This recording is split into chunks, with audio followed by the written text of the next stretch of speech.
ladies and gentlemen, now hosting the RizzoCast, put your hands together for Steven Risotto!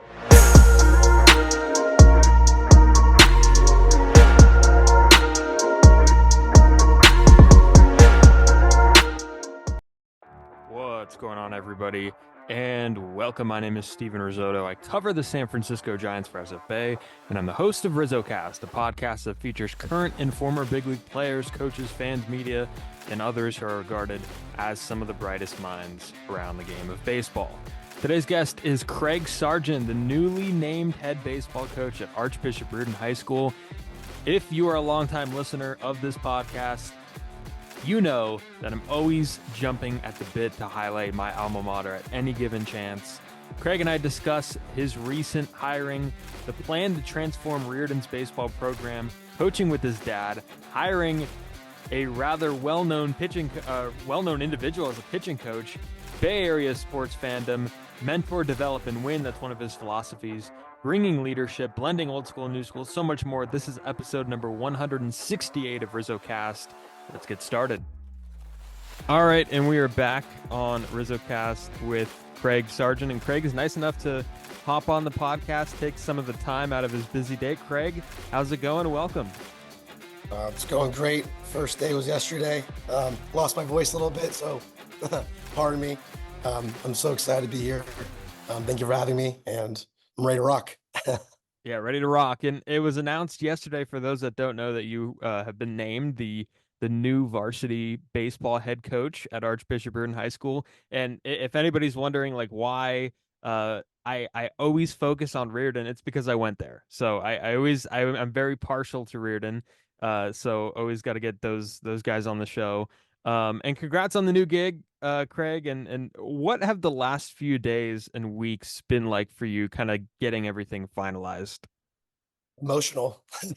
Being a new head coach of a team where my dad and my uncle went, meeting all the kids who want to come to Reardon.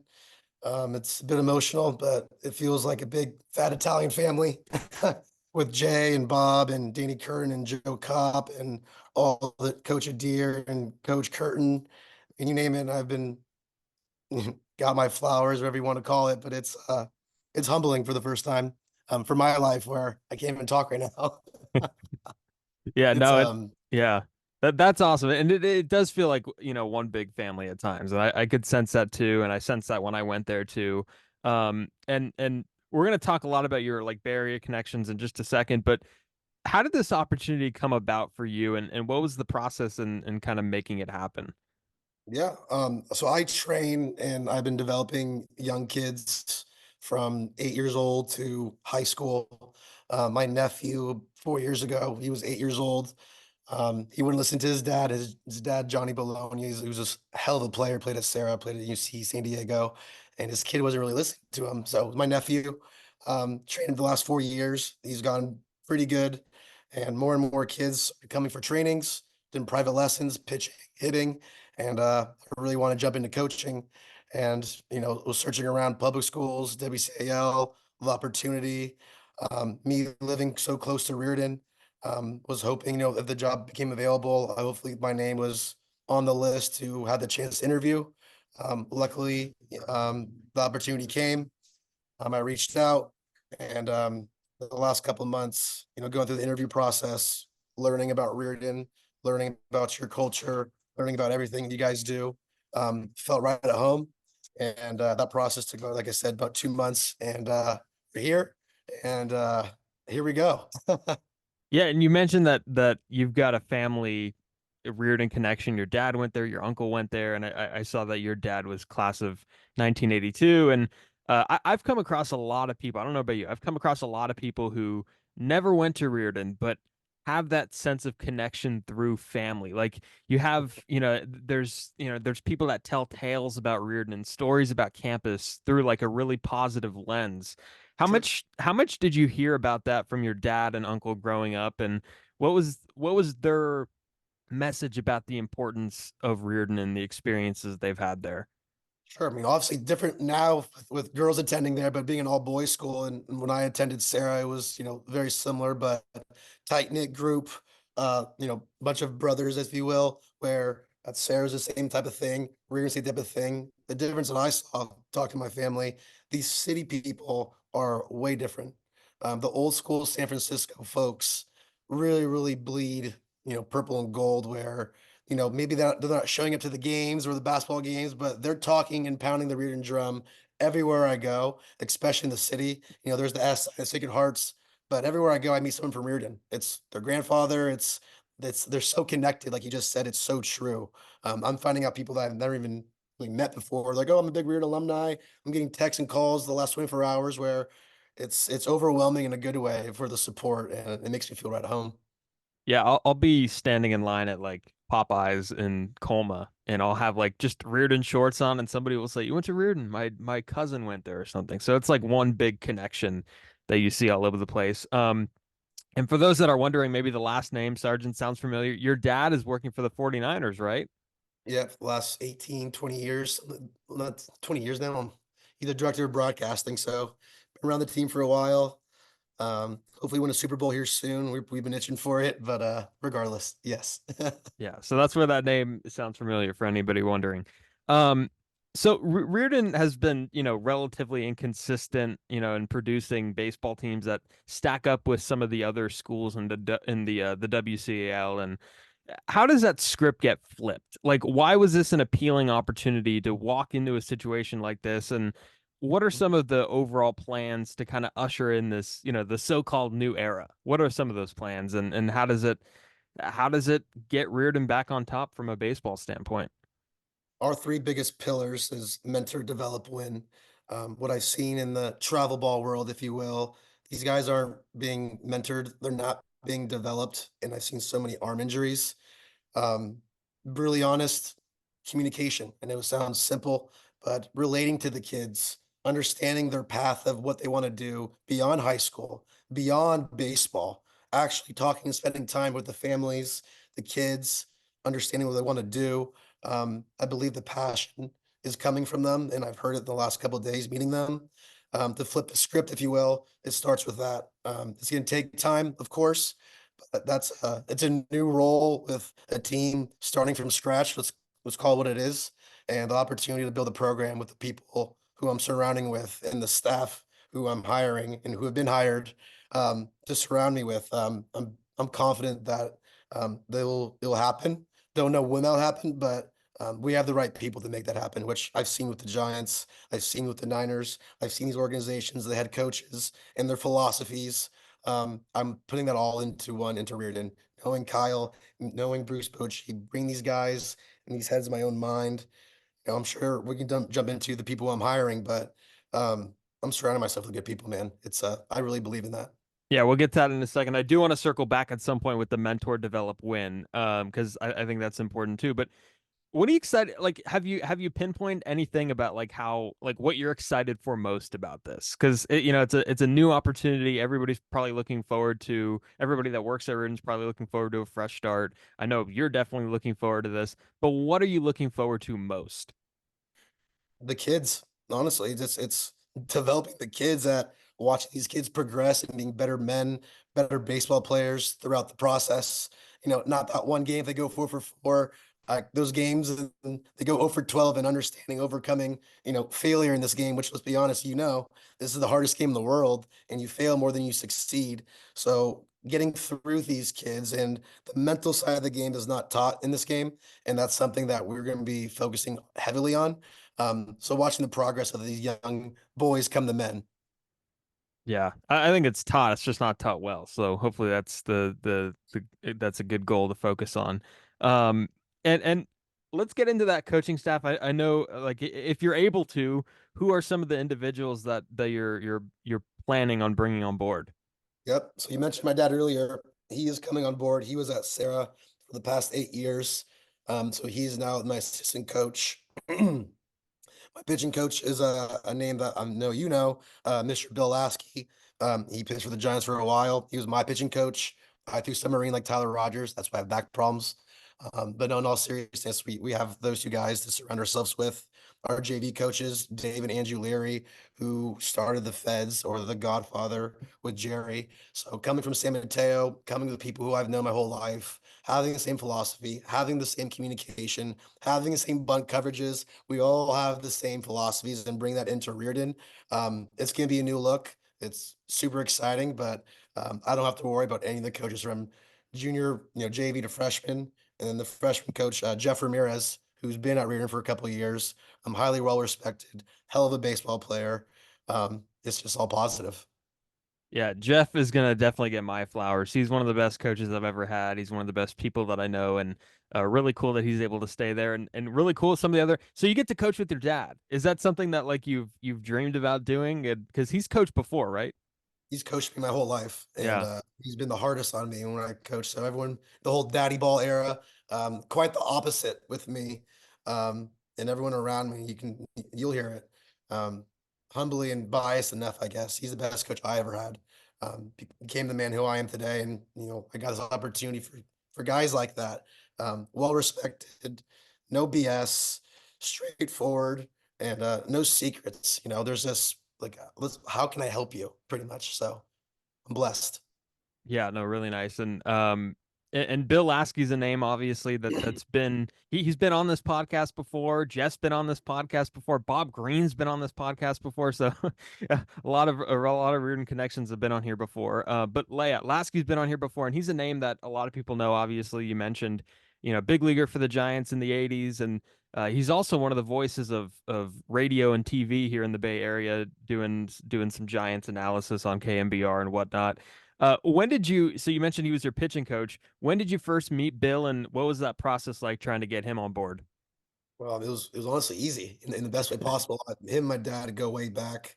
Another name I forgot to mention, he's our GM slash floater, Joe Shasky. So Yes, who's also been on the podcast before. so Joe, Bill, my dad's been in for KBR before the Niners. So all these radio guys, we've all known each other forever since I was born.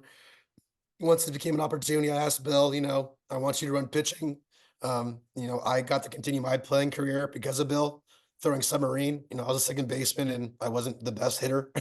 And he found something for me. So with the opportunity for Bill to come in to this program, freshman JV varsity, to develop these guys, um, it was something he wants to do. And hanging out in the dugout with me, my dad, and Bill, which we do in our own group chat anyways. Now we can do it in person. He's all in.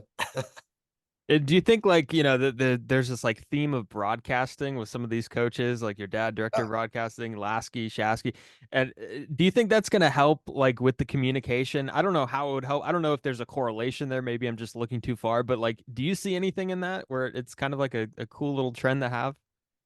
It was planned in a way. I mean, it's blessed to know these guys, but Joe rocking Reardon hat all day now. He was at practice yesterday, talking on the radio. Bill's wearing his Reardon hat, talking on the radio. So for me as a coach, you know, hearing more Reardon stuff, hearing more purple and gold, and more people involved, I believe we can bring this community in and getting more people excited about Reardon baseball.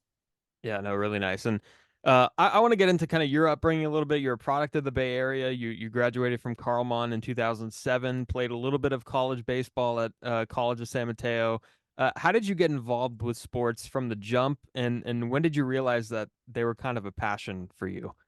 I'll get this so you'll laugh. So I was named after Craig Nettles, and I had no chance to play another sport besides baseball. But no, my baseball was my first love, and that was me and my dad's connection, and it was that's what I was gonna do. And coming playing for born and raised in San Mateo, dreaming playing for Sarah, playing freshman and JV for Sarah was awesome. Coming to varsity, the guys above me were a lot more talented when I was hitting. Found a path to go to Carlmont, and being with my dad and Bill to guide me to be a new pitcher to extend my playing career at College of San Mateo, and then playing club baseball at Arizona State, meeting a couple of Arizona State players on the D1 team, being around Coach Murphy, who's now the coach for the Brewers. And we had 9 of those guys all went professional. Mike Leake, Davis, um, Jason Kipnis, Austin Barnes, to name a few. Baseball's been my blood my whole life. That's all I think about. That's all I do. If it's not my fantasy team, talking to my buddies, we're talking about, you know, pitch clock and why Duvall's struggling right now. It's pitching, pitching, pitching. It's baseball all day. Yeah, he takes his time, man. Duvall takes his time, and there's a lot of coaches that have been trying to get through to him, and it hasn't worked. But he speeds it up sometimes. Um, so big Bay Area sports fan, Giants, Warriors, Niners, Sharks, probably a little bit more than that too.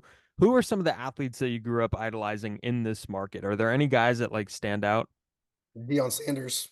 I mean, now being a coach and what I see what he's doing with Colorado, regardless of the wins and losses, which I know will come.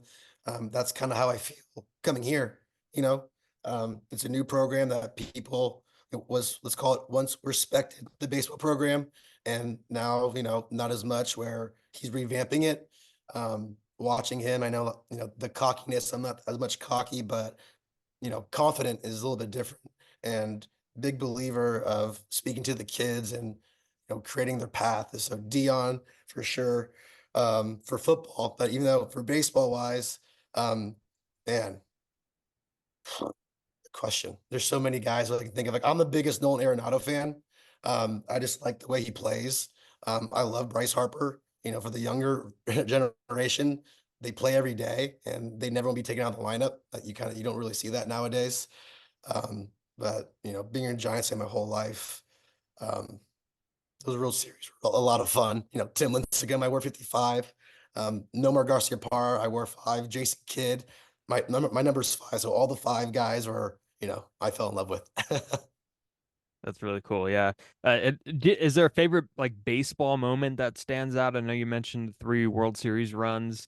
Is there anything that like comes out from like your baseball watching experience that stands out as like a really cool moment that you remember watching, or even one that you were there in the ballpark Oh, for? oh yeah, it's a cool story. So, my good family friends is the Sabian family. I went to school with Colin and Sean and Brendan. He has 6 sons. They now live in Florida. A couple of them go to IMG. But having the opportunity to go to those playoff games with the family, sitting behind home plate, watching the games with Brian's kids and the Ishikawa home run. We were there, 8 rows back and celebrating with the team underneath the tunnel and the after parties and being with the squad and that family. I'm truly blessed to experience that with that family. So much love to the Sabian family. They've been super supportive in this process. And hopefully one day my kids can come play in the major leagues. Yeah, that would be cool to represent Reardon there in the big leagues. And Brian Sabian now, of course, working for the Yankees, so maybe there's an Yeah, avenue there he could zone in more so on Reardon. Uh, exactly. Craig Sargent, the baseball player. Give me a little bit of a scouting report on you as a player. You mentioned submarine guy. What like if we were watching you for the first time or we didn't know anything about you as the baseball player, what would you tell us? I know it's going back a little bit, so. No, it's great. Yeah. I'll just say you would hear me. I was extremely loud and vocal. Wasn't the biggest guy on the team ever. Um, but that wasn't my nature. I believe in team first. I don't believe in me, I believe in we. I've always, with again talking about my dad coaching, I've always believed in that team bonding and growing the team within and no selfish and no stat play. I was extremely loud, extremely hungry, that FU mentality, if you will. Um, I played extremely hard. I never give up. I always found a path and I always connected with all my teammates. I don't think you'll hear anyone from my teammates say I was a bad teammate. I make sure of that. Probably a guy that just like always lost his voice, I'm assuming. Yep. I mean, I would scream at our own guys in the best way possible.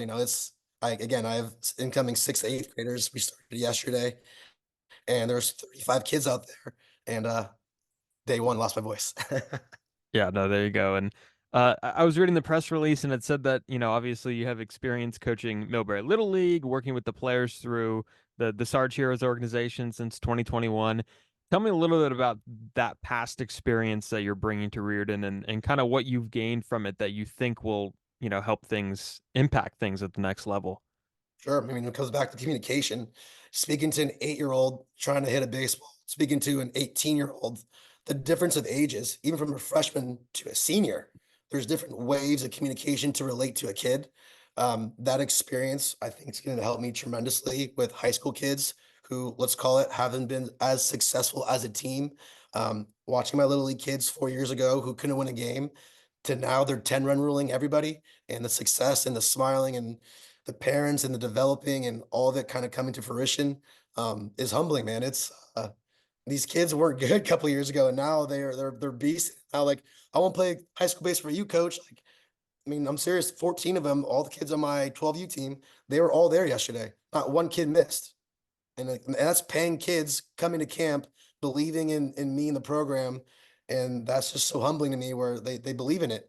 And that's all I can ask. I give options and opinions. I don't direct and the kids are doing it themselves. So I like the kids to roll like that and not me tell them what to do all the time. Mhm.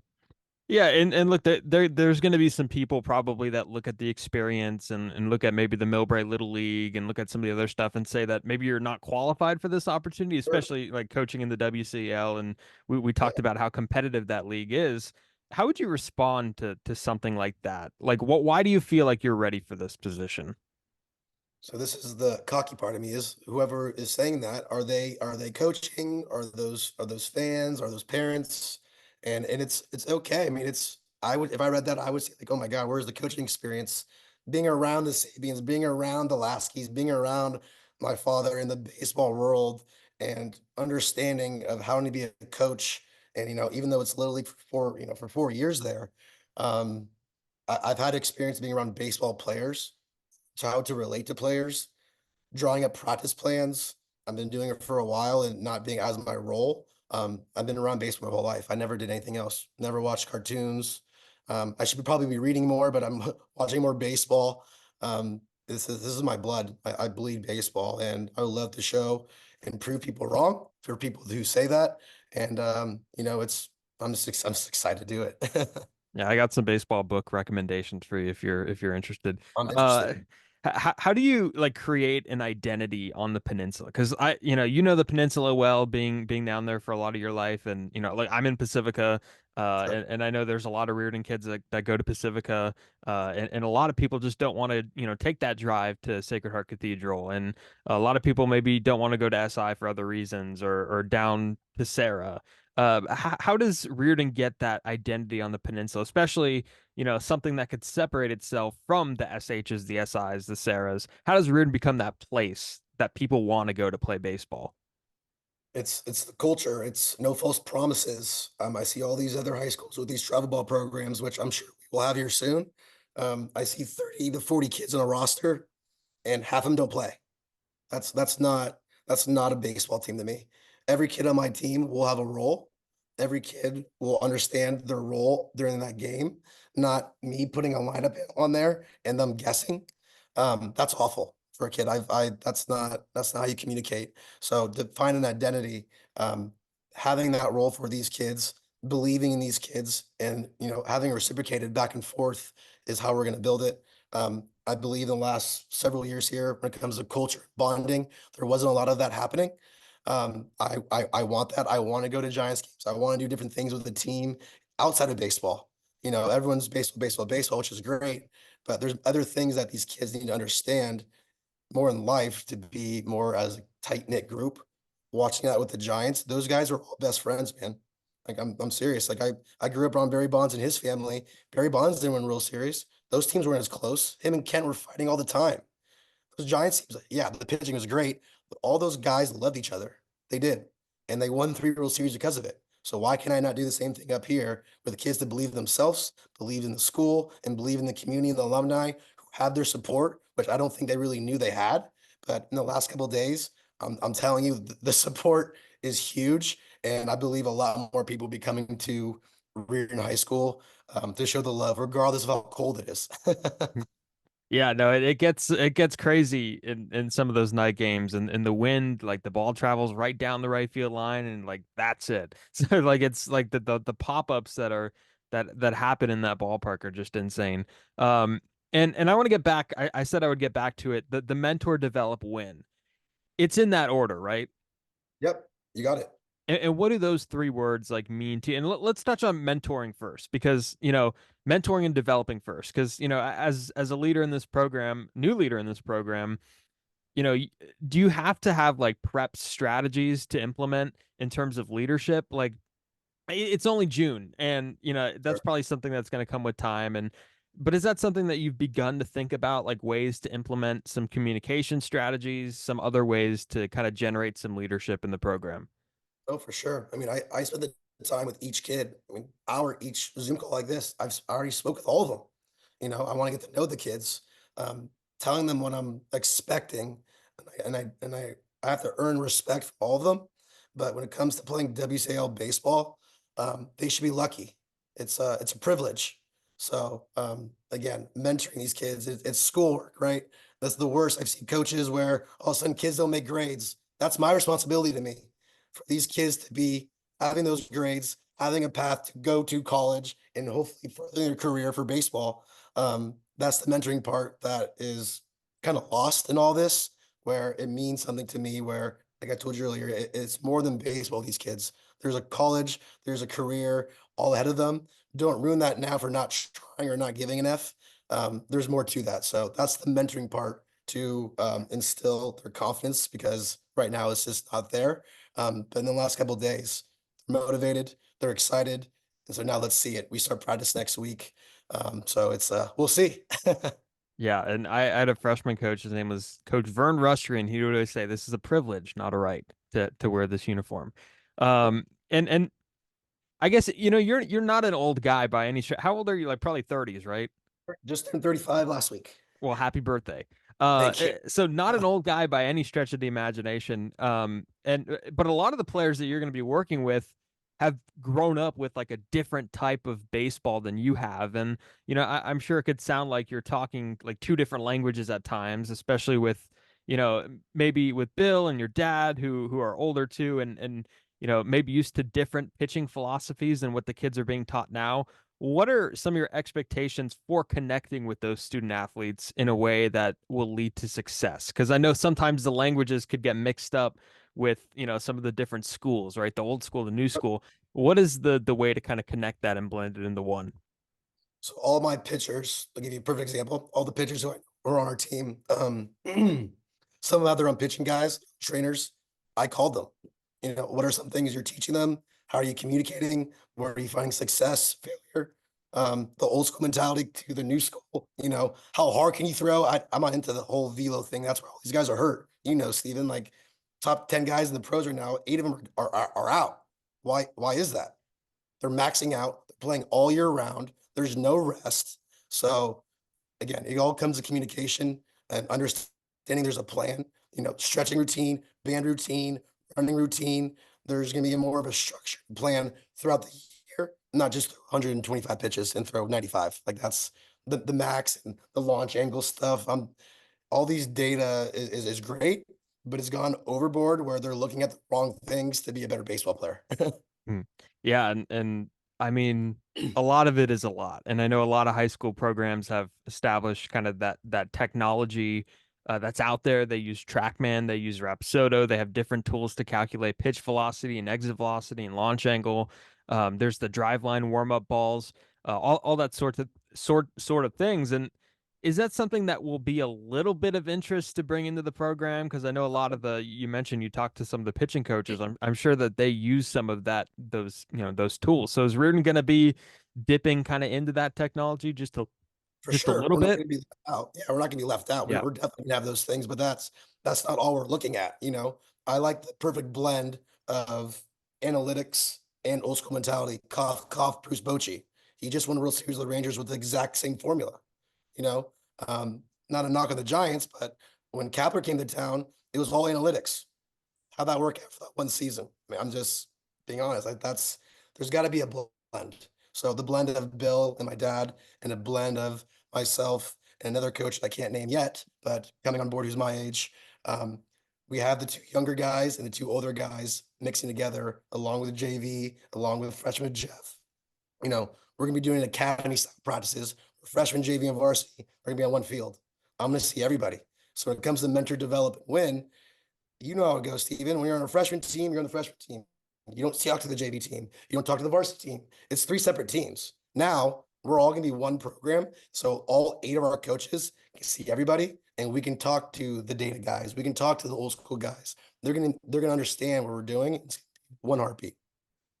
Yeah, no, that's good to have it all combined sometimes. And all right, last thing before we wrap up here, because I know I'm abusing your voice and this is really Oh, you're bad of me. good. This is good. It's uh, good. I do want to touch on the winning aspect of that mentor develop win. And at the high school level, how much emphasis is there on wins and losses every season? Because I've talked to and been around coaches where it's like our main goal is to develop, and then I've been around coaches where it's like our main goal is to win, and then of course there's the good ones usually have some kind of combination of two.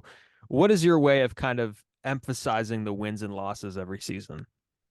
We got to mentor first. We got to develop and then win. Wins the last one, like you just said. So if I'm not mentoring you, if I'm not developing you, we're not going to win. I mean, the last several years of Reardon, that hasn't happened. None of those things have happened. So I want to make sure, being the new guy, I do start with the mentor part. I do develop these kids. We have 6+ months until the season starts. They're going to get bigger, stronger, and faster. Some of the kids have not progressed. Not name any names, but some of the pitchers maybe didn't throw that many innings. Well, the kids who have not thrown many innings, how can I develop those kids to get into the better pitcher? We might need them. That's when the wins start coming down. So people are judging the wins and losses. Totally understand, but developing these kids to becoming a better baseball player, that's the win in my book. It really is, Mm. because it's a tough game, and for the kids who don't get the chance, there's only 7 innings in a game, as you know, in high school. So if we eat all these innings and kids don't pitch, how can they win too in their mind? And that's how we do it. Yeah, so and 7 innings from experience, it goes by quick. Like there'd be times, and I was a PO at Reardon. There'd be times where like I would I would be pitching and like the game's over already, and it's like God, I feel like I walked to the mound like twice, and here we are. It's the sixth inning. So I mean the window of playing baseball at the high school level, like during a game, it just sneaks up on you, um and I didn't think I asked you anything about like on the field stuff, but if I'm a player, parent, fan, administrator, whatever, and I want to know the style of baseball that's going to be played in this kind of new era, what would you say? Because I actually just had Darren Ford on the podcast, who was a speed guy with the Giants, won a championship with them in 2010, and he's managing in an independent league in New York. And I asked him the same question because he's kind of a first time manager, and he said, well, it's going to be small ball. Like because that didn't surprise me because like he's obviously he flew like he was fast. So what is going to be like the style of play? I know pitching and defense is kind of the go-to for a lot of people, a lot of schools. What is the style of play that you're expecting from this team? Well, the good news is Reardon's just like Candlestick. It's gonna be a pitcher's ballpark, so that's awesome. Defense, they got to clean it up, but we're gonna be fast as hell. Hit and run. Small ball is how I won, and that's the old school mentality where you don't see hit and runs at all in the pros. You don't see it, So this whole process of training for the next 6.5 months, these guys are gonna be fast. Hustle, effort, relentless. No fly ball to center field. They're jogging. That guy will be on second base. We're gonna put pressure on the defense. Our third hitter might be drag butting. There's no guarantees for anybody. So speed, speed and defense and pitching are the top three. I know we've heard that all the time, but being these WCL powerhouses who have these humongous guys hitting bombs everywhere, how do you beat those guys? Put the ball in play. Good things happen. Striking out and hitting pop-ups are easy to defend. Um, so putting the ball in play is huge for us. Understanding situation baseball, where these kids all are trying to hit home runs in this home run era. That's not what we're doing, especially in Reardon in left field. With the wind, if you hit a bomb in left field, it's a pop it to the shortstop. Yep. So opposite field approach, and that's how I was taught. That's how my boy Mookie Betts and Freddie Freeman are taught. And God forbid that's in the ball get deep. Right center field's only 300 feet. Pepper that net. So put the Yeah, ball in play, baby. I've seen one homer in 4 years to left field. To left field. I mean, it just doesn't. And it was on the wind. It was a day game too on a Saturday. It just does not. And that's why I like pitching up in the zone. it's different pitching up in the zone at Reardon than it is pitching up in the zone at Sarah. Like you could get away with a lot more mistakes. Not to say you want to make mistakes, but No, you no, could no. get away with a lot more. Pitch inside. A lot of inside fastballs. You don't see that a lot. Everything's away, away, away. At that field, the right-hand batter, we are going to be busting everybody in. So you can tell everybody here, we're throwing inside. And good luck left center field. You're not. Like, you can't. Yeah, and some of the kids with the two seam run, like it's a ground ball to third every time. They Um, all have that pitch. Thank you for yeah, saying that. Just like Duvall found that last year, it changed him. But yeah, everyone will be having that pitch. Good call, Stephen. yeah, the two seam changed my career, and I was kind of like you. I was a not completely submarine, but a low arm slot. I have to send you a video, but it was I found a spot and it was like ground ball to third every time. And Yep. it was very aesthetically pleasing.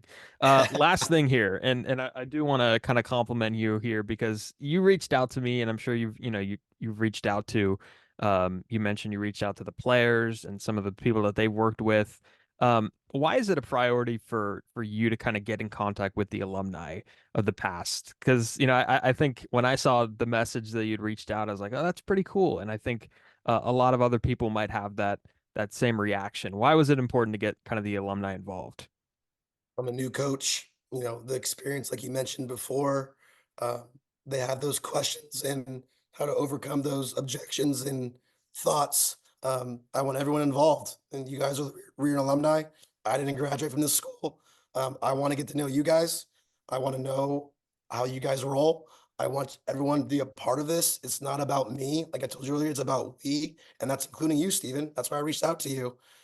Everybody in the alumni board I've been trying to reach out to and talk to and come to practice, come to games, let's have a barbecue. Like that's how you build a program and not just picking a lineup and putting a pitcher out there. Like I said earlier, it's more than baseball to me. It's about community, it's about passion and how I was born and raised with my father being in the world of radio and communication. Maybe I talk too much, but in the way is I have that family oriented mindset where I'm an open book. My line is always open. Call me, text me anytime. No secrets and no jerks. That's my one rule. Joe Shasky taught me that one. I love it. One rule, no jerks. That's it. No jerks. And I'm going to ask this question, and I'm asking on behalf of a lot of the alumni in recent years. Will there be a return of an alumni game? Do you want it? Because I would love it. Like hell yeah. Yes. So I've played in two of them. I graduated in 2020. There was not one after, but there was two that I've played in so far. And there was not one this year. So Do it. everybody likes the alumni game, and we're into it. So I we're would into the love. idea. I would love to have a huge barbecue. Yep. Blast me some music. Get all the other football, basketball. Like whoever wants to come, they can watch the alumni game. Like that's how you build more community. So yes, I am down, and I will let you know if that goes down. Okay. Perfect. Sounds Can I good. pitch? Can I pitch for you? I would love to. Absolutely. Yeah, Absolutely. I want to see I don't want you to hurt your back or anything, but with the I'll get in. submarine, One inning. yeah, one inning and leave a ball up and see what happens. I don't think it's going to travel. I'm telling you. So I don't leave it. yeah, there you go. Craig, man, I kept you for too long, but I really appreciate the time and best of luck to you on this. I know that there's a lot of people rooting for you and a lot of people that think you're going to do well, and everybody's excited about this hire. So congrats on the new position and thanks for coming on the show. Thank you, brother. Any of the alumni who want to reach out to me, who are listening to this podcast, and people that feel free to give them my number, my email. Again, the more the merrier, and that's Rome wasn't built in one day, so need more soldiers. Need more soldiers, absolutely. And everybody could go ahead and follow the podcast on Twitter and Instagram at RizzoCast. Check us out, Spotify, Apple Podcasts, wherever you find your podcasts. Go ahead, leave us a review, subscribe, do all that fun stuff. More coming up soon, and see you next time.